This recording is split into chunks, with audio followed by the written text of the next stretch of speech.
vérifier di certifier di avancer di fay par tranche wala bu dee service la nga livrer ba pare ñu indi bordereau de livraison ñu compter xool est-ce que lu ñu nekk ci dossier technique bi moom la ñu livrer après ñu defal la attestation de service fait nga jël sa attestation de service fait boole ko ak say facture bordereau de livraison yëpp joxaat ko moom autorité contractante mu defar kii du trésor bi papier vert bi nu mu tuddati sax waaye boobu di dem trésor ñu dem mu jóge ko foofu mu dem service COF ñëw nga dem engagement. da nga jàpp ni trésor am na responsabilité. ci mais évidemment obligatoirement.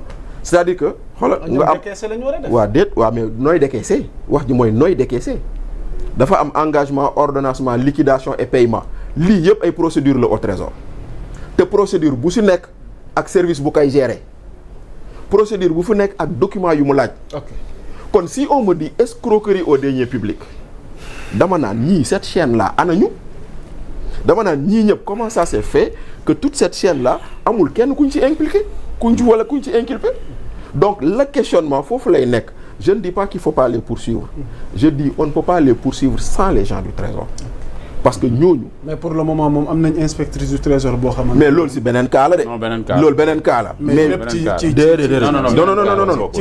ci reddition des comptes. c'est pas de la reddition des comptes. mais bokkul kii Bachir man y a quelque chose qui m'échappe là. mooy la parce que dossier bi man ni ngeen koy expliquer nii. C'est comme si c'était des marchés publics ou des trucs comme ça yoo xam ni c'est payé par le trésor ou des trucs. non man je dis man je reste dans le cadre de la CENTIF. oui. man dama defe ni le dossier est un dossier de la CENTIF. qui a fait son rapport. oui. qui a fait un rapport. mais la CENTIF identifie des gens. waaw circulation de fonds. oui mais je suis d'accord foofu le problème bi nag monsieur le ministre. bu fekkee ne ay circulation de fonds lu muy CENTIF liggéeyam dafa am fu mu yem. parce que laaj na waa trésor joxuñu ko.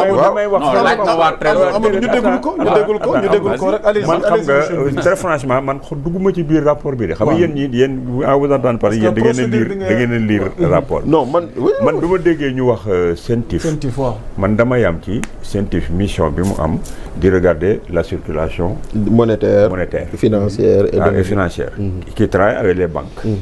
Donc suñu gisee Thierno Lo qui a fait circuler des milliards ay affaires yooyu war nañ ko indexer pour que ñu jox l'origine des fonds. tout à fait man loolu laa yaakaaroon ne mooy problème bi mais su ma déggee léegi. waaw mais léegi bu ma déggee léegi ni ngeen di loolu mooy problème bi monsieur le ministre. Maintenant ils ont reçu de l'argent sur des comptes. Mais maintenant je dis moi dès l'instant qu'on poursuive quelqu'un pour escroquerie aux deniers publics. lu génnee xaalis trésor dugg ci compte Thierno Lo. kon ñoom xam nañu circulation monétaire boobu. loolu lay wax fu mu jógee ak fu mu dugg. xam nañu waaw loolu la ñuy wax parce que on parle de lu mel noonu xam nga le problème. kan mooy ordonnateur kan mooy ordonnateur kan mooy liquidé kan moo fay. sur quelle base donc loolu noonu ça c'est des questionnements yoo xam ne. day jógee trésor ñëw ci compte Thierno Lo. maintenant la ko jëlee ci compte Tahirou Sarr dugg ci compte Farba loolu beneen débat la mais lu ko dugal fii. gars yi man ba tey am na lu may jaaxal. parce que CENTIF yoonam nekkul. ci xaalis bu jógee ci trésor di dem ci nit. ñoom de loolu lañ def. xaalis de trésor la jógee bi taxawee noonu parce que ça c'est pas possible. xaalis bi de trésor la jógee. xaalis bi jógee trésor dem et on dit que c'est de l'argent blanchi. c'est pas l'affaire. non xam nga CENTIF déedéet loolu du rôle CENTIF xam nga CENTIF. loolu du rôle non CENTIF. waaw CENTIF pour faire simple. CENTIF bu amee benn transaction. banques yi dañ leen koy signaler. ñoom ñu ñëw jéem a xool l'origine. fan la xaalis bi ñëw jóge balaa. diw di ko déposer ci compte am. waaw bu jógee ci nit mais pas bu jógee ci trésor. mais justement non xaaral dafa ndànk. lu jógee ci trésor. non dafa jóge trésor ñëw ci Tahirou ba pare. waaw ba mu jógee ci Tahirou. dem ci Farba ba mu jógee ci Tahirou dem ci Farba. bu ñu remonté lañ gis ne bu Tahirou trésor la jógee. ok voilà li ñu doon xool. mooy transaction entre. voilà transaction déedéet foofu lañ moom seen liggéey fa la yem. seen liggéey fa la yem. waaw seen liggéey la d'ailleurs bañ bindee trésor tontuwu leen. ñoom bind nañ trésor waa CENTIF. bind nañ trésor. ne ko transaction bi nu mu demee waa trésor. tontuwu moo tax nag léegi nag moo tax nag. voilà entre ñun ak léegi nag moo tax nag maintenant diggante Farba entre Tahirou ak Farba diggante Farba ak Tahirou ngay jéem a xam quelle transaction qu'est-ce qui se passe ban contrat moo leen lié ban marché moo leen lié lan moo tax mu am transaction d'un compte vers l'autre. c'est normal léegi nag fa Tahirou waaw c'est normal léegi nag fa Tahirou jëlee xaalisam ca trésor loolu nag du CENTIF moo koy lijjanti. loolu pôle financier la. moom laa lay wax ni parce que nag moo tax nag pour terminer. à partir de ce moment ñu ngi bëgg a terminer ñu koo xool trésor te boo xoolee trésor waa trésor dinañ wax lu tax ñu jox Tahirou xaalis. voilà ñu wax leen ko moom. moo tax léegi bu ñu dafa ndànk rek voilà moo tax sànq ma doon mais wax banques on a remonté leen fàtte ni ce sont les banques. mais si c'est normal. ñoom ñooy les banques ont l'obligation. les banques ont l'obligation. dama ne on a remonté le fleuve à contre-courant. merci mooy li ma doon wax sànq. c'est important. c'est-à-dire que problème bi. trésor googu la ñu war a xool nu xaalis ba def ba si trésor. mais justement moo tax ma ne la. loolu kay bis bu ñu leen touché bis bu leen justice touché. foofu nag moo jar a touché. mais nag moo tax nag justement nag moo tax man ma jàpp ni moo tax man ma jàpp ni dans ce dossier. moo jar a touché. moo tax man ma jàpp ni dans ce dossier. voilà il faut que ñu àgg ci trésor. obligatoirement et obligatoirement. xaalis yi jiñ Farba Ngom fa la jógee. parce que chaîne bi gis nga loolu noonu. yaa Moussa bu amul. ça devient politique. ah oui bu loolu bu amul. ça devient politique. parce que si on est dans le principe de la reddition des comptes. maanaam tey bu ñu amee alal gi nu mel ñu leen koy toppee ñan ñoo leen ko yombalal. mooy loolu. parce que tey jii nii man. si on l'accuse d'escroquerie aux deniers publics. mooy maanaam nit ku def ay tappale ay njublang pour génne xaalisu réew mi dugal ko ci comptam.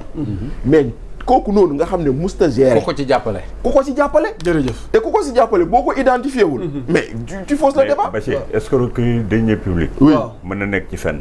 waaw. si jamais bu ñu xoolee que ni l'argent qui a transité du trésor pour venir à son compte n'a pas fait l'objet de marché. mais justement waaw bu boobaa. loolu moom escroquerie lañ koy toppee. waaw wala complicité. Farba moom tax ñu toppee ko complicité. jeex na. est-ce que da nga wax ji maintenant ça reste à prouver. mais nag remontons le fleuve dans le sens normal. nañ dem trésor. ok dañuy terminer ak benn question. c'est pour l'inviter nag. ndax occasion de tout le temps leen koy am pour mu leeral ci ndax internautes yee la ci interpellé. sa position ci éventuelle extradition l'ancien président Macky Sall. ak yàggul dara ratification yi fi am même s'il n'est pas concerné par la ratification d'entrée judiciaire entre Sénégal ak Maroc. xam nga.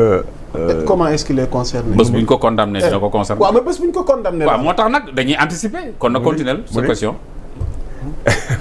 voilà pour ratification bi moom gars yi dañuy def. Macky ndax mën nañ séntu kilifa gi bés ñu indi ko devant la haute cour de justice ak li coow li di bëri yëpp ñu jàpp ni moo fi ne woon moo jiitoon kon responsabilité bi moom ngir ñu daal koy àtte. xam nga ay condamnation moom.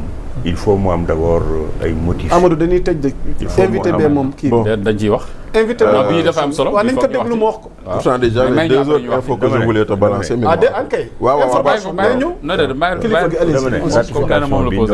ratification bi gars yi ñoo def ay amalgame. ça n'a rien à voir avec le président Macky Sall. je pense pour xool ba xam est-ce que prisonniers yi nekkoon fee war nañ leen a mën a indi. fekk ça existe avec beaucoup de pays. loolu dong la du leneen. bu ñu fi def amalgame. ok. président de la République ngeen ñu wax ne leen pour ñu mën ko juger il faut mu faire l'objet de haute trahison.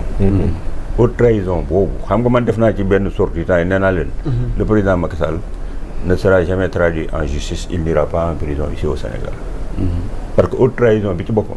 c'est pas défini. pour que nga mën koo feeñal même su amoon yow pour nga mën koo feeñal fii nii mënul nekk. monsieur l'ancien ministre vous dites. mënul nekk ci sa sortie woon nga baamuwaat ko fii ne. Macky Sall sama sortie yu passé yi dama ci wax ne leen. Macky Sall bàyyi leen li ngeen di wax naan Macky Sall da ngeen koy woo da ngeen koy tëj ma ne leen du ngeen ko jàpp tey du ngeen ko tëj ëllëg. Macky Sall duñ ko jàpp tey duñ ko tëj ëllëg. waaye xamul tax. li ñu may bëgg a laaj mooy sur quelle base. waaw moom ci laa jëm. xam nga Macky Sall fii engagé wu fii le Sénégal dans une guerre ou quoi que ce soit sans avoir l'aval du Parlement sénégalais. muy benn.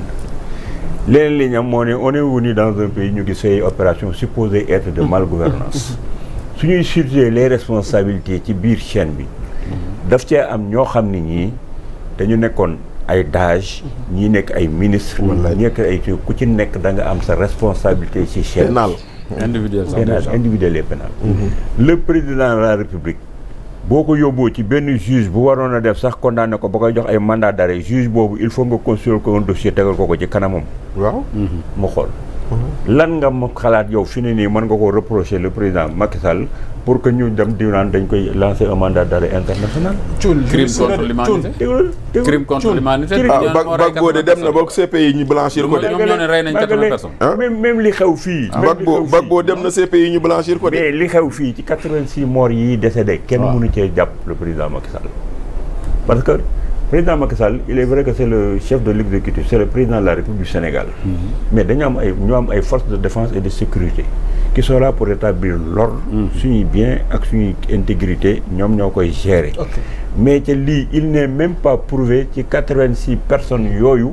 ka nga dem foofu ne ñu ne la armée bi moo ko rey. man j'ai tellement confiance à l'armée sénégalaise et son professionnalisme que l'armée sénégalaise ne tire pas sur les foules pour en tuer même ça 86 ou 50 personnes.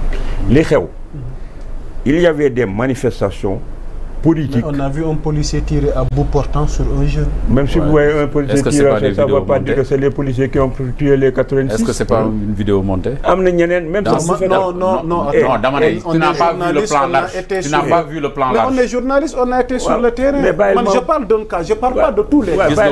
Voilà, donc dama ko gis exactement. Mais on a vu un policier tirer à bout portant. Non, vidéo nga gis wala da nga taxaw gis policier muy tirer. Parce que bu dee vidéo là, c'est deux plans successifs, c'est pas un plan large où on voit le tireur et la cible. Le président Macky Sall bis bu ngeen demee ba nga xam ne léegi génn nañu ay preuves concrètes yoo xam ni laaj na un juge lance ko un mandat d'arrêt dina ko def. Mais moi j'ai dit que compte tenu de ce que nous avons traversé ak li dem nii gisuma fi fu nit mën a jaar ba joxe un mandat d'arrêt contre le président Macky Sall. Gisuma ko. Ok, Bachir, je ne prends pas comme responsable de 86 morts. Non, en fait, comme je dirais, il y a un peu de situation quand même un peu compliquée dans ce contexte-là. Xam nga ñu ngi wax waxu cambriolage boobu maa ngi lay jox détails yooyu noonu par rapport à kii bi. Mais est-ce que vous savez que l'ARTP aussi a fait l'objet d'un cambriolage et au niveau de la direction des ressources humaines? Ah oui, il y a eu un cambriolage foofu noonu et ils ont emporté là-bas aussi 2 ordinateurs.